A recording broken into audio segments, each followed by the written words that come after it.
Welcome, everyone, to the Sober Hour podcast. My name is Michael, and I am indeed an alcoholic.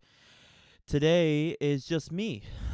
This week is Thanksgiving week, and everyone's schedule is a little busy, so I took it upon myself to still keep the schedule going with releasing a podcast once a week. And what better to do that than just do it by myself? Um, Today, I want to talk about the 12 steps. I'm also going to get into my story before I get into that. But I want to thank everyone so far, the people that have reached out to me after the first episode was launched. You guys have been nothing but supportive. You guys gave me great feedback, great, constructive criticism, things that I need to make sure that this podcast runs smoothly and is as effective as possible. Without further ado, let me talk a little bit about my story, where I came from, and how I ended up in AA. I grew up right here where I'm filming, not in this room, but I grew up in Waldorf, Maryland. That's about 25 minutes from Washington, D.C. Grew up in a pretty well-off family. My mom works for the federal government, and my dad, he was a construction worker and was a bartender and kind of was the guy that kind of did everything and anything and always seemed to kind of have his shit together. My dad had 2 brain tumors in his life, so he pretty much couldn't work for most of my life. But before then, he worked as a bartender. My family was always kind of the party family, and I'm not saying that mainly to say that that's how I got here. It's far from the truth. But I was around drinking pretty much my entire life. And I never really saw what alcoholism could do to anyone until my cousin Chad passed away when I was about 17. He passed away from an overdose, and he actually kicked the thing for a little bit. I can't remember how long he was sober for, but he stayed sober. I want to say it was at least 6 months, maybe less, maybe more. I'm not too sure.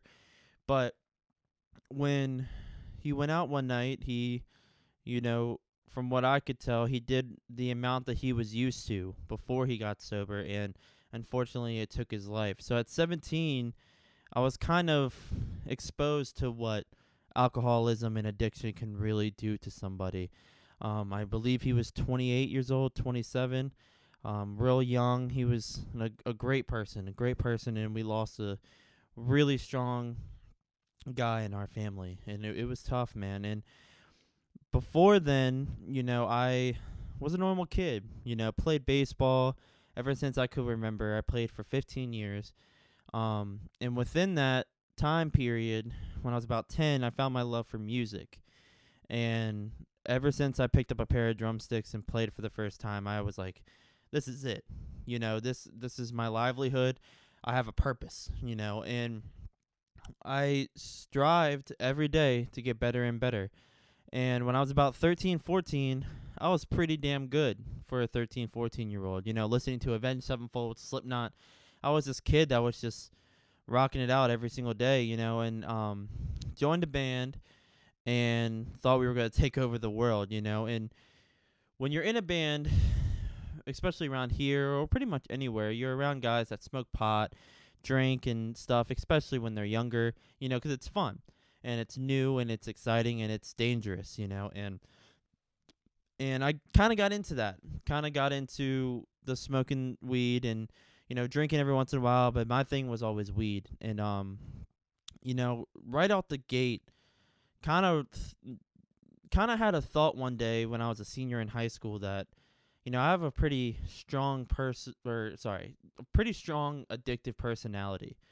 I was smoking all day, every day, and there was times where if I didn't have any weed, I felt very anxious, I felt very paranoid, and I could tell that the psychological parts of my brain when it comes to addiction were really taking over.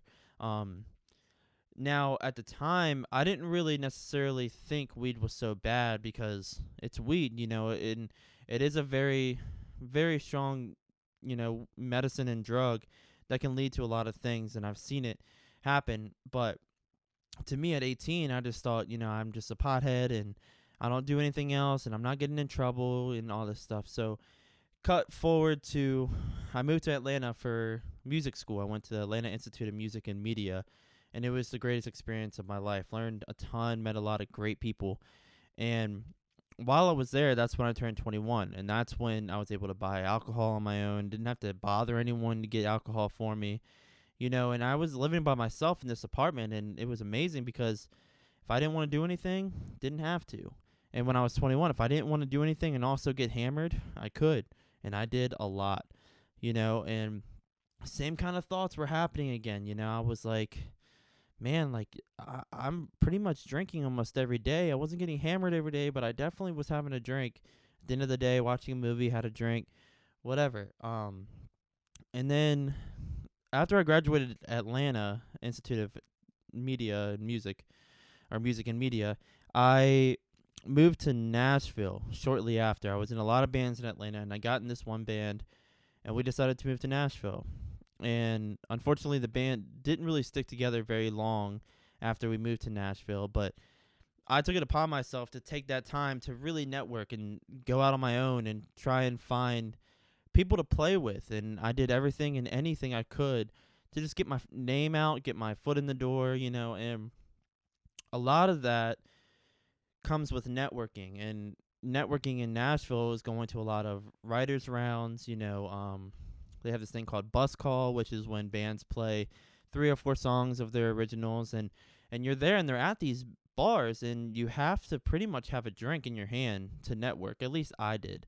I had to have something that in my hand that kind of made me feel comfortable enough to be around people that also had something in their hand, and still again had these thoughts. I was kind of hiding alcohol from my roommates, and I had a little cabinet in my closet, and I remember when I moved away from Nashville, I remember finding, it seemed like a full trash bag of alcohol bottles and little shooters and stuff like that.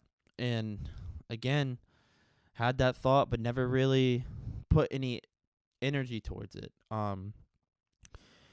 And the reason why I moved away from Nashville is because I got into this band that I played for, but I was with them for about 3 years. And when I joined that band, it was really cool because I was able to come home.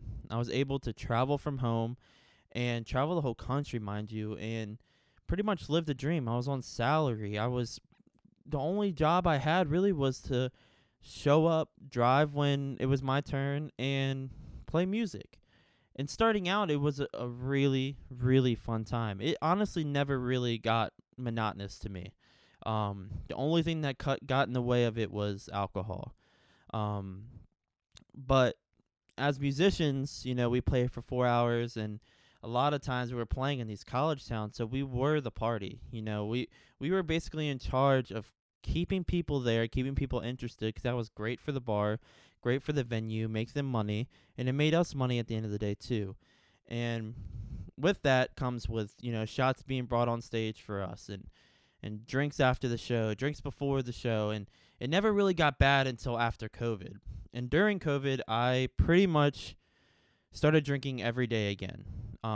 Never really stopped drinking every day, but during COVID, there was nothing to do but just drink and have a good time, and watch movies, do whatever. And I don't want to blame COVID, because I think I would have done that anyways, because my alcoholism was just progressing on its own without even realizing it. But COVID really nailed it on the head for me. And to that point, when things started to open back up again and we were able to play like in Florida and a couple other places. Florida, I don't even think they ever had COVID, because when we went down there during COVID times, it was like 400 people in a room, squished in there. And I'm saying that to say, once I was able to start playing again, I realized the physical dependency for me with alcohol, with having to have a drink to get on stage, having to have a drink when I woke up in the morning to not be hungover, to feel normal. I couldn't wait for someone to bring shots on stage. I couldn't wait to have a tiny little break so I can go to the bar and grab, a shot or two and grab a drink to bring back on stage to sip on for the rest of the night, And towards the end, I pretty much was drinking all day, every day, and had no interest in playing music anymore. Um, I'm kind of glossing over some big moments because I think I kind of spoke on it before in the last podcast. And I don't want this to become a drunkalog. So a lot of it turned into me having to have a drink on the way to the venue without anyone in the van knowing. I had to have a drink while getting ready. I would take shots in the shower. I would have any way I would find any way I could to take a shot and no one know. And I also would, bring a bottle with me, on the road and be like, hey, don't worry, like, because we used to, get a bottle, that way we're not spending too much money at the bar, so we would have a bottle in the van or whatever. So I would bring a bottle sometimes just to be like, hey, I brought everyone a bottle for this weekend or whatever, just to hide the fact that I had 2 bottles in my suitcase. And when they saw me take a shot out of that bottle, that was just the 2 or 3 shots they saw me take. They didn't see the 6 or 7 I took throughout the night and throughout the day or whatever, and then plus whatever I drank, after the show or during the show. It got really sad, and it became very anxiety inducing because I drank towards the end. I drank for the fear of withdrawal. I would wake up some days in the hotel room or in the van, shaking really bad, having panic attacks and all this stuff. And I seriously couldn't go 2 hours without drinking, especially on the road, because I felt very alone. I wasn't alone. I was with my guys, but I felt alone because I couldn't relate anymore. I couldn't relate to my friends. I couldn't laugh just to laugh. All my thought was when am I going to be able to drink again? When are they going to stop for gas so I can, take a couple swigs without them knowing when they go to the bathroom? Like, small little things that I would plan throughout the day just to get a damn drink, and that really pushed me away from the guys, and it was sad at times. But I want to cut to when I hit my rock bottom. And rock bottom is a pretty vague term, and when I got into rehab, I learned about a lot of different rock bottoms, and I learned that you can't really judge a rock bottom. And you also don't realize that you may have hit a rock bottom without you even considering it a rock bottom, a rock bottom for me can vary in various different ways. But for me, it was a regular weekend that we were going to do a run, and the first stop was Raleigh, North Carolina. And for us, as our band, Raleigh, North Carolina is only about 4.5 hours away from us. So that kind of became our second home. We loved going there, and they loved us, always treated us so well. And it was just another great weekend. It was going to be, the beginning of a great weekend of shows. I think we had Columbia the next night, and then we had to go back to Raleigh. Yeah, that was the run. It was Raleigh, North Carolina, Columbia, South Carolina, then Raleigh, North Carolina. Leading up to that, I think we played Thursday night. Yeah. So leading up to that Thursday of leaving, I drank heavily. I started to drink more. I was going through a fifth easily a day. And when Thursday came around, we left around maybe noon, 1 o'clock, and I don't know if it was because I was afraid of how I was going to perform or what, but I had a nervous and mental breakdown on the way down to Raleigh, North Carolina. I was sobbing, I was crying in front of the guys, like, it was pretty embarrassing, and all I could think about was, how do I get that drink? How do I drink to kind of make myself go to sleep or relieve this anxiety or whatever? And then we finally landed or pulled into Raleigh, North Carolina, got into the hotel, and I remember just laying in bed before the show, just freaking out because I knew I was too drunk to even play, And mind you, this is probably 7 o'clock p.m. We don't start till 10 or 9. I was freaking out on that regard. I was freaking out because my best friends, were kind of realizing something really is going on, and I never really asked them if they knew if it was alcohol or not. I think at the time I kind of just chalked it up that they may have just thought I was having mental breakdowns, panic attacks, whatever, because they know I'm prone to that. And alcohol for me fueled all those depressions and the anxieties and all this stuff. It pretty much just turned it up to 10. So every day was just an anxiety and panic attack. Um, I got ready for the show and got to the venue, and I was still freaking out. So I just laid in the van, and it came time to set up the drums and set up for the show. And if I'm remembering correctly, I had a really hard time setting up, and I'm pretty sure I barely remember that night, but I'm pretty sure we were about 35, 40 minutes late to our start time.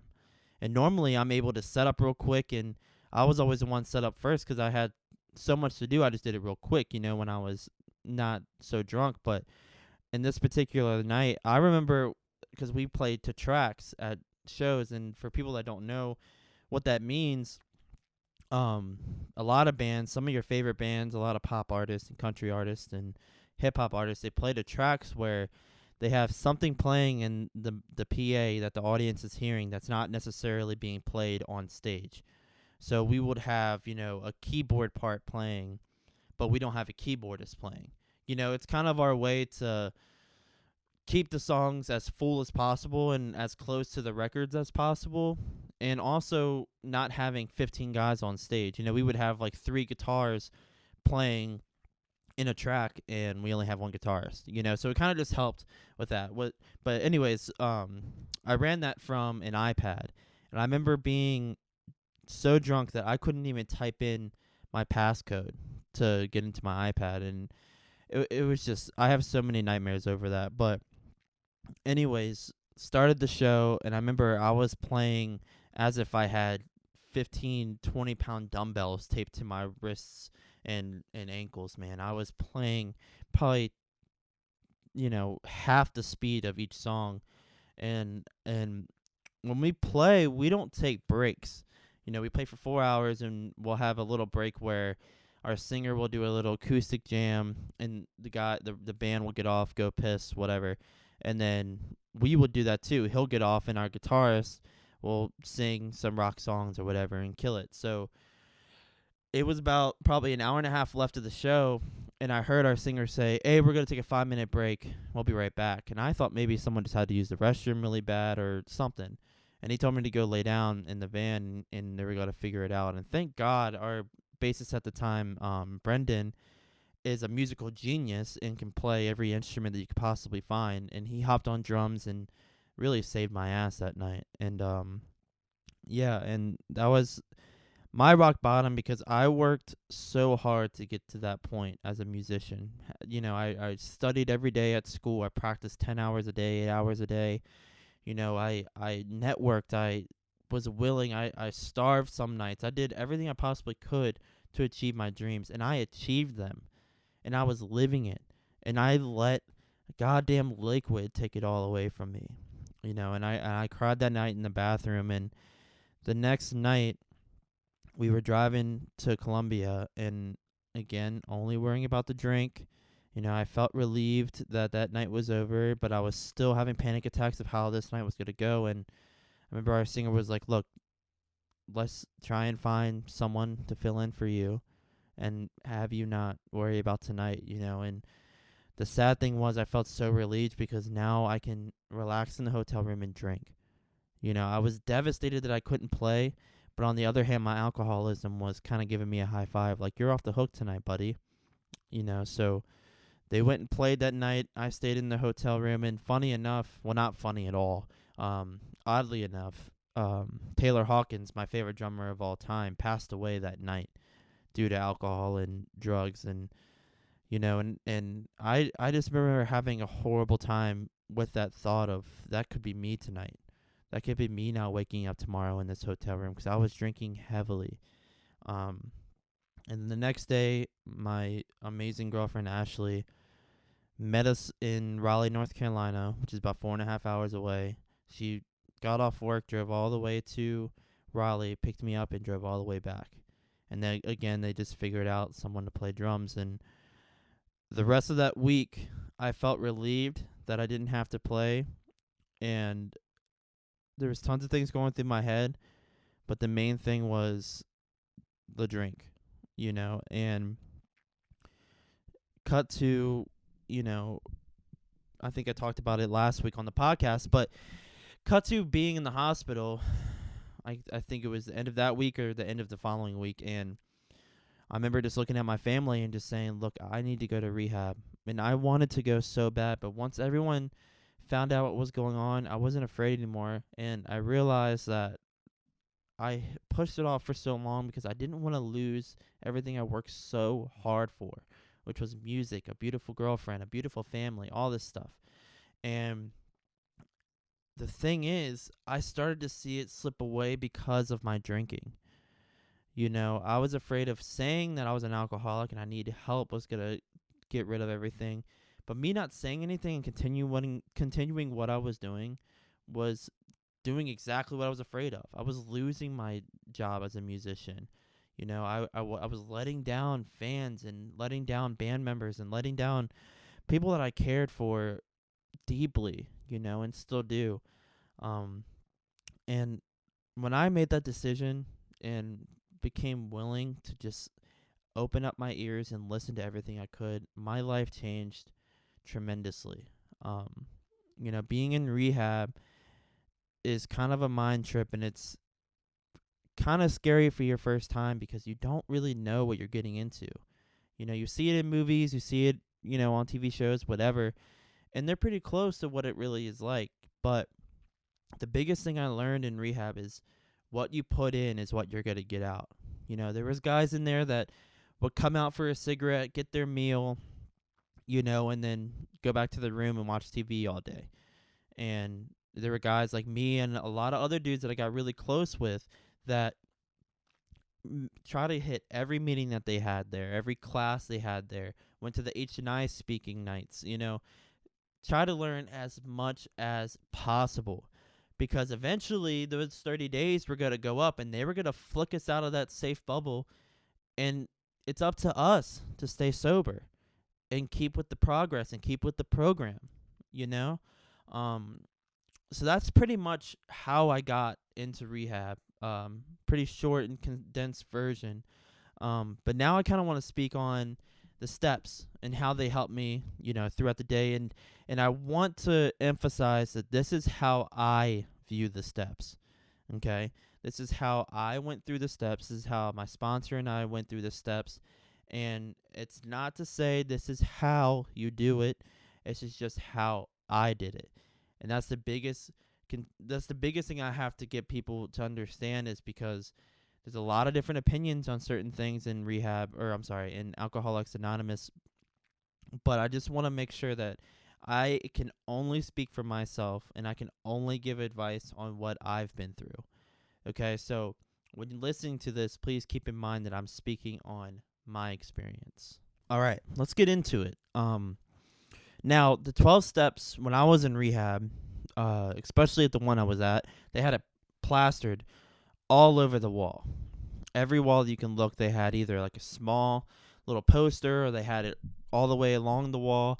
And it's quite, intimidating when you see that, because from hearing people coming in and talking that that that's what worked for them and could potentially work for you, And for me, when I was in rehab, I pretty much was willing to do whatever I was told to stay sober. If the rule was jump off a bridge and if you lived, you stay sober, I'd be first in line, And so my thought on the 12 steps was, why not try it? Why not give it a shot? Because the only alternative is I either fight this alone, fight this without going through the 12 steps, and the only other alternative, again, is drinking again and relapsing and starting this process all over again, which I damn sure knew I did not want to do that again. Um, so yeah, let's get into it. So step one, we admitted we were powerless over alcohol and our lives have become unmanageable. Okay, that's a big one. And for me, when I look at the steps, I look at keywords in each sentence. There's two in here that are very big to me: powerless and unmanageable. Okay, when you're sitting there wondering if you are powerless over alcohol, start to think about your day-to-day life when you are in active addiction. Okay, I'm going to talk about mine. Woke up probably around 3 or 4 a.m. every day, every morning. Had to have a drink to fall back asleep. As soon as I woke up, I had to somehow, because now a lot of other people are awake, I had to somehow sneak a drink, just to not have the shakes. I would wait till someone left the house to have a drink. I would have to wait till someone, you know, got in the shower and I had a 5-minute window to get some drinks, I would be afraid to do normal life stuff, rather it being going to a dog park or going to my girlfriend's parents' house or going to a restaurant, going, to work out. Like, just do normal stuff that has no reason to be stopped by anything. And I was afraid of doing those things because of the alcohol. I was afraid that if I go to these events and I go to these things, I wasn't going to have alcohol with me, which turned into a lot of sneaking it in book bags, sneaking it in my pocket. I wear a wallet. I'm not wearing it now, but I wear a wallet in my front pocket, and it kind of bulges out a little bit. And I found that I could hide a little shooter there. And so there was a lot of times I would go to like a Chuck E. Cheese birthday party and find myself in the bathroom stall pretending that I had to piss, chugging a little shot of whiskey or something. Now that's powerless. That's something that has a grip on you no matter what you try and do. You have anxiety of not having a drink. I was powerless, man. And I still am.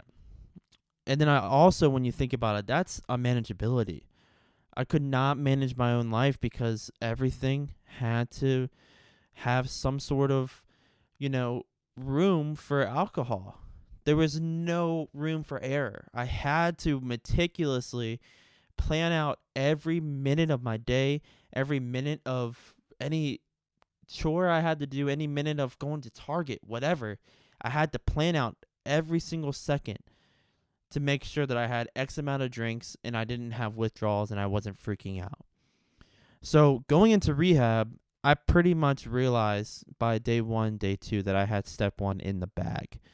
I admitted I was powerless over alcohol, and I admit that my life has become unmanageable because of alcohol. Okay? Now, step 2, came to believe that a power greater than ourselves could restore us to sanity. All right, that's a big one. That was a huge one for me. A lot of these were huge ones, but this was really big because I didn't grow up religious. I never really had a problem with religion, but I just didn't grow up going to church. And I played in churches, and I attended youth groups with friends and stuff like that, but never really gave my life over to God and kind of lived my life through God or anything. And I remember reading that step and realizing that there has to be a reason why I'm still here. There has to be a reason why I didn't die that night that I was in Columbia, South Carolina. Why I didn't die numerous of times. How I didn't get behind of a wheel of a car and kill me or kill somebody else. It kind of was pretty hard to believe that there wasn't someone looking down on me, watching out for me. It was really hard to believe that there wasn't. And then I started just praying, and I didn't know what I was praying to, but I would just pray. I wouldn't say, "Hey, God," or anything. I would just say, "Hey, this is Michael," and just say what I needed to say for that day. And my day just seemed to go 10 times better than it probably would have. I remember the first time I prayed, I was in rehab, and I remember saying, if there's a heaven, please take me there, because I'm living in hell right now. And the next day, prayed as soon as I got up, just prayed for a good day, for me to learn something, anything, and look over my family, whatever. And that day was the first day I felt normal. And I don't like to think that that was a coincidence. I like to just trust that there was a reason why that prayer worked. And ever since then, I pray every day and every night I go to bed. And my days are just amazing, man. And when I'm looking at this step, you see the phrase, could restore us to sanity. And as an alcoholic, I didn't know what sanity meant. I couldn't remember the last time I was sane. I remember times that I was happy and I felt like I was happy, but I every time I thought about those times, I always had a drink in my hand, or I was intoxicated in some sort of way, you know. And I had a hard time thinking, was I truly insane with alcoholism? And then I started to think about it. I would have days where I would wake up and say, okay, today I'm only having 4 drinks, okay? And then tomorrow we're going to have only 3. And we're going to wean myself down until I can start to kind of feel normal without a drink and not be thinking about it all the time. And day 1, thinking I can only have 4 drinks, end up having 6. I'm like, all right, well, today's the day. I'm going to start over. Let me just start at 3. Let me just cut it in half. I would have like 8. That's pretty insane. It's pretty insane to think that I literally could not control how many I had, to the point where towards the end I couldn't keep track anymore. I got so bad that I would use my calculator on my iPhone, and every time I would take a shot, I would so in the morning I would take 1, and I would on my calculator write 1. Next shot, I would hit the C on the calculator and hit 2, and just constantly up the number. And there was times I'd go to bed and it would say like 19 or 20, and I'd be like, that's fucking insane. And every time I drink, I hated it, especially towards the end. I would shake my head and just look at myself, and be like, what am I doing? But once I found my higher power, which leads me into step 3, which is made a decision to turn our will and our lives over to the care of God as we understood him. And that's a big phrase right there, as we understood him. My God doesn't have to be your God, or vice versa. And I like to refer to it as a higher power, because it truly is a higher power. And I can't sit here and say that Jesus did this or God did this or whatever, because I truly don't know, because I didn't grow up in that, lifestyle of religion. So I have to chop it up to just a higher power, because that's what works for me.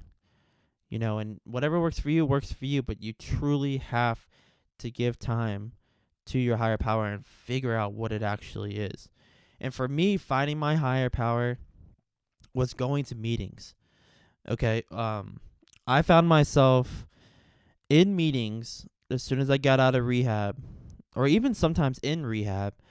I would find myself thinking of something a couple days before the meeting, or, things that I just couldn't put to words of how I was feeling.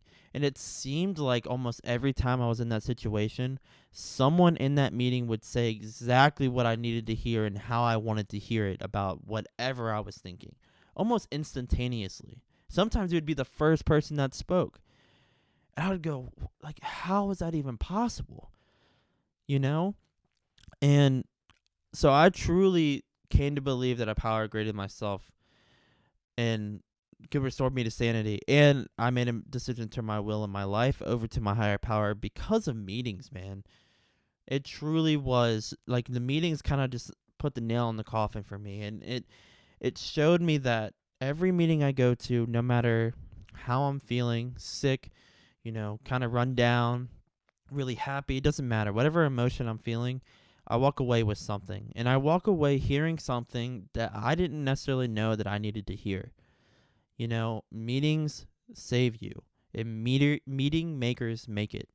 That's a hard term to hear, because a lot of people have a hard time going to meetings, whether it's your job or whatever. But nowadays we have Zoom meetings all over the world.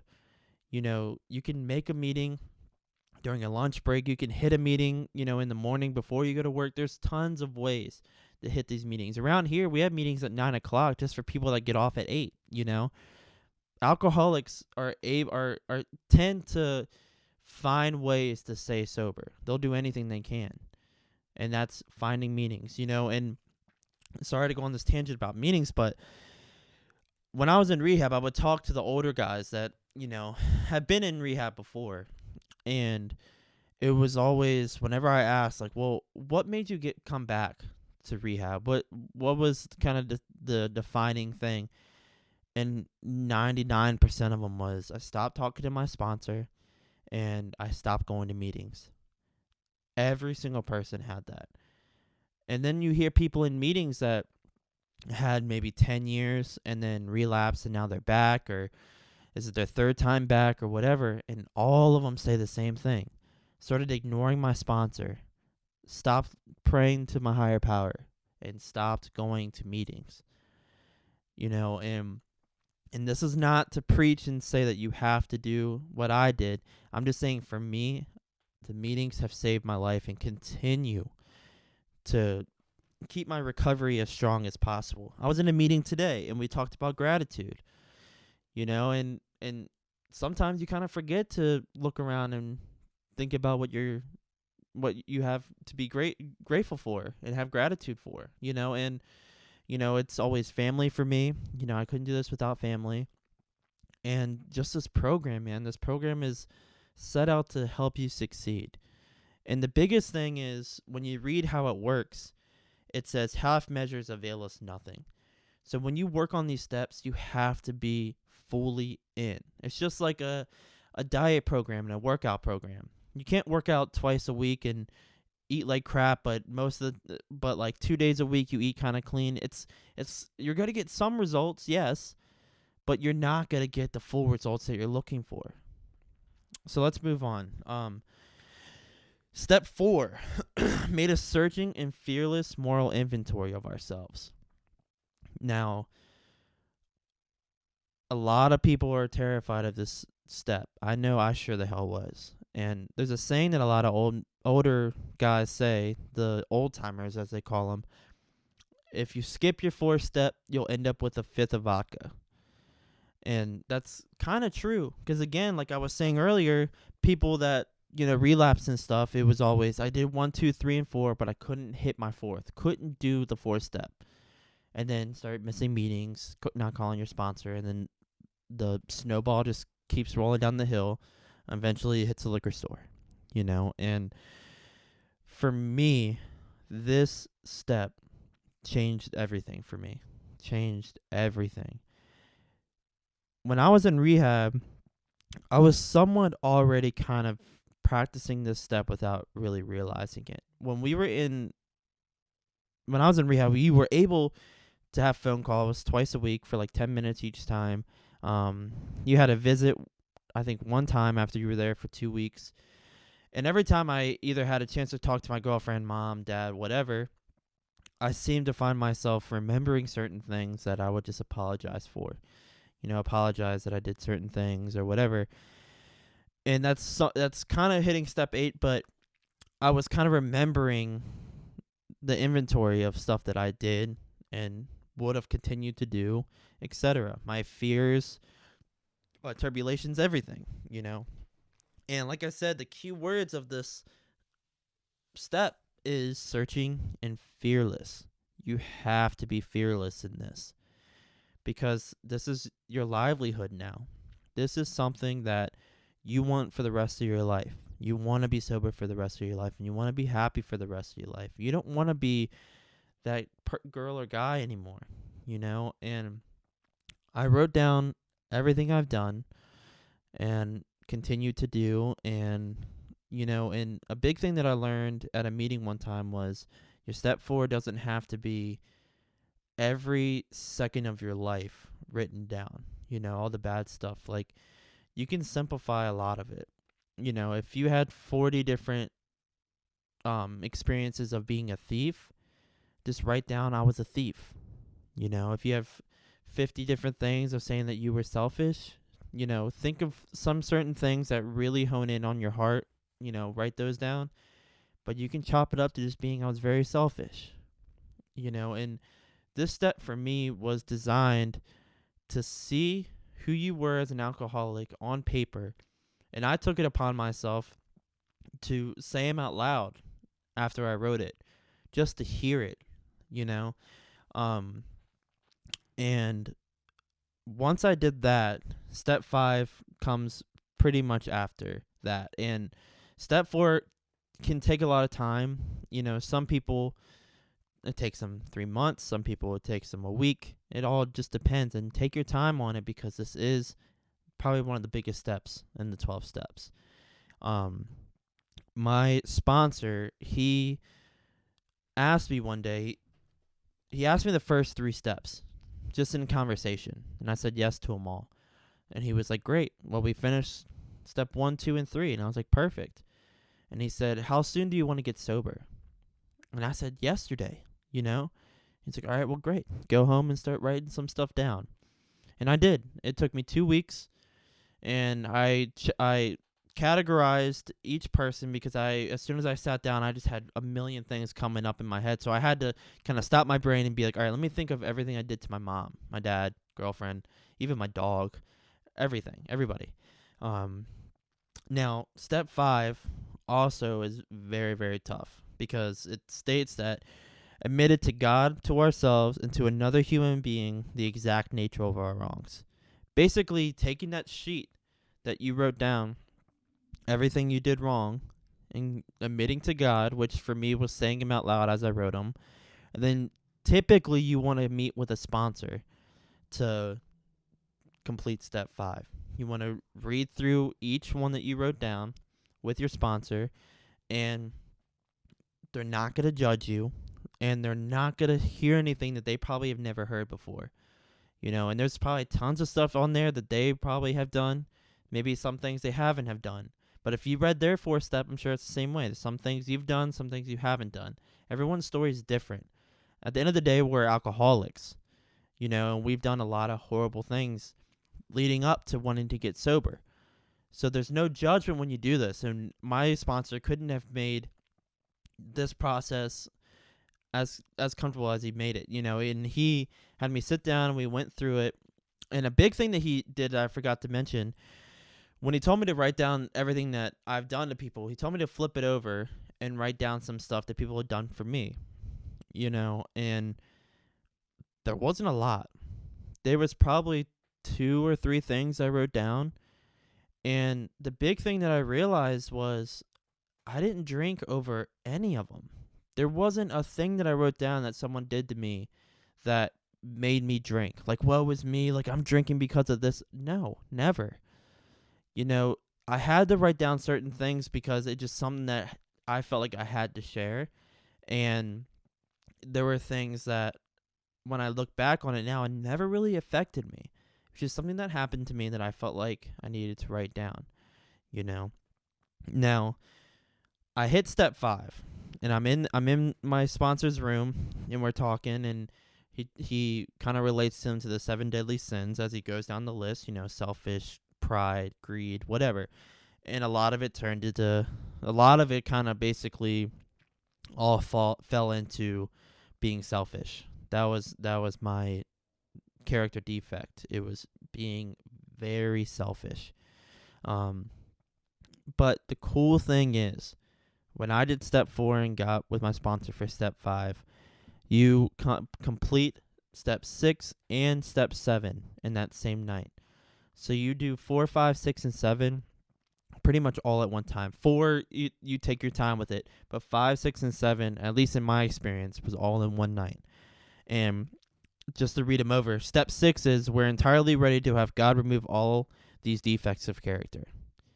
And then humbly asked him, this is step 7, humbly asked him to remove our shortcomings. And in that process, you read, I think it's the step 6 prayer or step 7 prayer. I can't remember. But there's a prayer in the big book that me and my sponsor read together. And I'm not kidding you when I say this.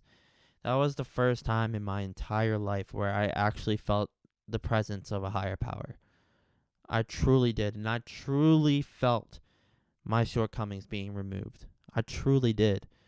And I don't know how to describe it, but I walked out of his room and got in my car and just sat there and just felt free.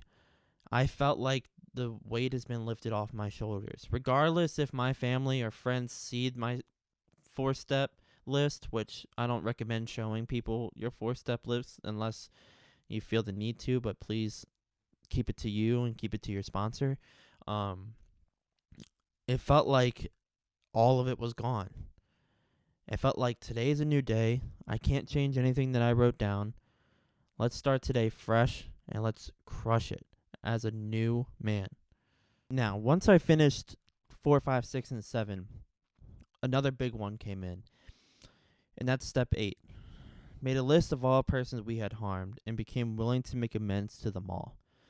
I remember reading that step in rehab, and I kind of made the mistake of kind of reading ahead.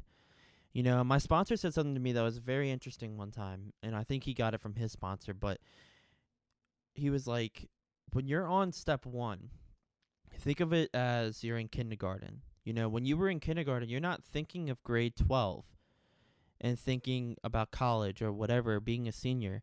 You're thinking about step 1. You're thinking about your first, well, let me say first grade. You're thinking of first grade, you know? And then second grade, you're ready for second grade because you already went through first grade. Third step, third grade, you know, so on and so forth. So when you hit the step that you're at, if you don't feel like you're ready for it, you haven't completed 4th grade or 5th grade or 6th grade, 7th grade, whatever. If that makes sense to anybody, to me it made tons of sense. And when you get to each step, and you feel ready for it, it's because you have learned everything else leading up to that step. So, yeah, step 8, I pretty much had maybe, I don't know, 8 people that I had to write down, because for me, there was people that popped in my head that, to me, when I thought of what I did to a certain person, you know, I felt like to them they're constantly thinking about it like I am, you know? And then I kind of realized that I don't have to make amends to the bar owner, or I don't have to make amends to a venue sound man or whatever. These people probably, in my head at least, probably aren't even thinking about you anymore, you know? And if I were to make amends to them, I would basically be like reminding them, hey, remember when I did this? And they'd be like, yeah, I guess so, you know? But at the end of the day, they're going to be like, well, I'm glad you're doing well, man. That's pretty much how it's going to be, at least in my experience. So, made a list, and my list pretty much consisted of my mom, my dad. I'm not going to get too much into it, but it was people that pretty much meant the most to me, you know? And when I talked to each of them, it seemed to pretty much they seemed to pretty much have the same response. I'm just happy you're doing well and you were able to figure out what you needed to do. I'm glad these meetings are helping, and I'm glad you have a sponsor, you're doing the right stuff. I'm just happy that you're happy, and I'm just happy you're alive. Things like that. Because I realized in my life, when I'm doing okay, everyone that's behind me is also doing well. You know, when I'm available and I'm willing to help, when I'm like just cautious or conscious and I'm able to kind of like actually be there and not just worried about getting a drink or whatever, it seems that people just tend to kind of relax a little bit more if it has something to do with me. You know, I'm able to go help my dad. I'm able to go help my grandma. I'm able to, you know, pick up my niece and nephew from school. Like anything that I would be asked to do, I can do it now because there's no reason not to. There's nothing stopping me anymore, like how alcohol was. If I were to be asked those questions, I'd either probably be knee deep drunk, couldn't drive, etc. You know, so when I got to step 9, which is basically what I was just saying, made direct amends to such people wherever possible, except when to do so would injure them or others. Now, that last sentence is tough to understand because it's basically saying if you feel like you telling this person will hurt them, then don't tell them. Okay? And so kind of keep that to yourself. But for the most part, when I told everyone I'm sorry, basically, um, it was all the same thing. I'm just so happy you're doing well. And I couldn't be more grateful for that because God, it took so much courage to go talk to these people. So much courage. Um so that leads me to 10, 11, and 12. Okay? And 10, 11, and 12 are basically maintenance steps as they're called. Okay? And why they're called maintenance steps is because you continue to practice 10, 11, and 12 through the rest of your recovery. And it helps you stay sober, and it helps someone else stay sober too. Um, 10 is basically continue to take personal inventory, and when we were wrong, promptly admitted it. That's basically for me saying throughout my day, if I find myself saying something rude or I did something, you know, not really caring for other people or whatever, not watching my tongue or anything, I apologize or I catch it before I do it.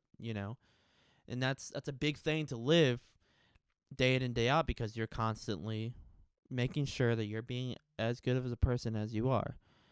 Okay? Now step 11. Sought through prayer and meditation to improve our conscious contact with God as we understand him, praying only for knowledge of his will for us and the power to carry that out. Now that's for me again, just keeping my contact with my higher power, praying to him, asking for guidance, asking for help in certain situations, asking him to show me the reason why this happened or show me how to, get through this day with this problem going on. It's tons of stuff that you can kind of get out of this step. And the power to carry that out for me is just constantly being able to live with him by your side. Okay. Now, step 12 is my favorite. This is by far my favorite step. Mainly because I've always been a person of service, and I've always loved helping somebody else that needed help. It didn't matter if it was a old lady in a grocery store or a friend that's going through a breakup or a girlfriend needs advice or my mom is going through something or whatever it may be. I love being there for people because it helps me as well.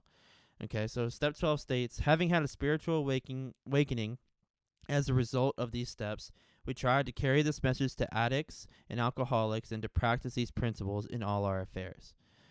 Okay, so that's basically saying that you pretty much completed the steps and you have the spiritual awakening and you have the character defects off your back and you have, you've made your amends. You've done this and you've done that.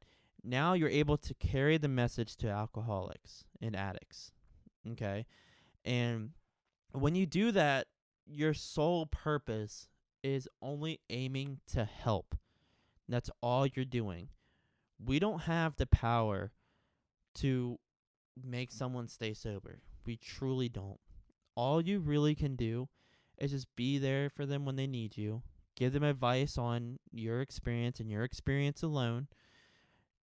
Explain certain things to them that they may not understand, whether it's from the steps or why I'm keep drinking or, and whenever I have people ask me questions, like I sponsor 2 guys and they'll ask me something or, they'll bring up something and I'll be like, yeah, I mean, when I was doing that, and I would, explain how I would deal with that situation. Because for me, I noticed that alcoholics tend to run when they feel like they're under pressure. That's what we did when we were drinking. We would drink to run away from feelings, pressures, whatever. So when you do that to another alcoholic that's still suffering, it seems to push them away pretty quickly. All you can do is try and help. That's all you can do. And don't put the pressure on yourself if you do either start sponsoring someone or your buddy comes with you to a couple meetings and you think he's going to be all right and then he starts drinking the next day. You can't blame yourself for anything like that because like I said, this isn't the cure. There is no cure, really. You know, this is just something to keep you sober, keep you with a safety net around you, you know. And I can't stress enough, practicing these principles in all my affairs means so much to me, because everything that I deal with in life, I sometimes, well, not sometimes, sorry, I always tend to kind of apply it to somewhere in the steps. You know, when I'm an asshole, step 10, you know, I admit that I basically just tell you I'm sorry, you know. Um, if I think I did something wrong, or if I feel like I have the same patterns that I did that I wrote down on step 4, you know, I recognize stuff like that, because these steps help you with just life in general. This isn't just to stay sober. This is to have a peaceful life. This is to basically live life happy again. Being able to laugh genuinely again. You know, being able to love genuinely again. You know, and I say this a lot at meetings and stuff, and it's something that I kind of thought about a couple months ago, but you know, this is a disease, and when you think of diseases, you think of cancer, diabetes, whatever, and a lot of times when people have a disease, they pray and hope that they can just be themselves again. You know, as alcoholics with our disease, we hope and pray that we can be ourselves again, which you can achieve, especially through the steps. But not only do you become yourself again, but you get to surpass that and become an even better person day in and day out. Become a better wife, husband, boyfriend, girlfriend, you know, sister, brother, son, daughter, whatever. You know, every day you can become a better person and become a better you. That's how powerful this stuff is for me, man. And I get so joyful when I hear someone has 1 month, 2 months, 3 months, you know, because that's the hardest months, especially for me, man. The first 3 months, it was like every second I was thinking about it. Then the seconds became minutes, and then the minutes became hours, and then eventually I can't even remember the last time I had a craving, you know, and that's because of the result of these steps. And they also say this in how it works, you know, we strive for spiritual progress rather than spiritual perfection, you know, and that's huge too. You don't have to be perfect in this. No one's perfect. You know, no one's perfect. But I do believe in perfect moments, you know, and I live a perfect moment every time I stay sober, every time I'm at a meeting and I hear something that changes the way I think about recovery and helps me even more, you know, or even just finding yourself helping another alcoholic and they're getting what you're saying and they're in tune with the words you're saying. That's a perfect moment. That's you being perfect in that moment. Now, perfection's a huge word, but at the end of the day, all you have to really do is strive to stay sober, and that's working with the sponsor, working these steps, going to meetings, talking to anybody you can, you know, picking up that 10,000-pound phone. They don't call it that for a reason. They call it that for a reason because it's really tough to call, especially for me as a guy. It was really tough to kind of admit that I was kind of struggling. You know, it's a really hard thing for me to do. Um, yeah, so I want to end this podcast uh, basically letting you guys know how important it is for me to do this podcast. Now, the reason why I started doing it at first was just to kind of be creative and kind of, you know, share my story, have people able to share their story because they probably won't be able to if it wasn't for this podcast or whatever. But I'm starting to realize now, after a week of it being out and getting feedback and criticism, constructive criticism, good criticism, um, that this can save a life, you know, and that's my sole purpose, is helping somebody. If one person can hear this podcast, even if it's this one and they're stuck on step 4 or whatever, and it helps them through it, I feel like $1,000,000, man. You know, so if you guys have any problems or any questions or any concerns, or even just want to be on the podcast, I can do Zoom podcasts. If you live close enough to me, you guys can come over to the studio, and we can chat and film a podcast, you know, and all you have to do is reach out. even if it's to me, or if you feel like you have to call a buddy because you know he's struggling, call him. I'm basically telling you guys that this is a we program, and through this podcast, I'm able to sit here and talk to you guys and tell you how important it is to reach out to either me, a friend, your parents, a rehab facility, or just check in on people that you know that may be struggling. Okay? Now, I want to say thank you for listening to this podcast. I hope you guys got something out of the way I viewed the 12 steps and how I got through it. I hope you guys got something out of my story. Please continue to share the podcast. Please continue to listen to the podcast. 'Cause every bit counts, and it's not for me that's it's counting for. It's for everyone that might need help. Okay? So I hope you guys have a very nice Thanksgiving, and I'll see you next week.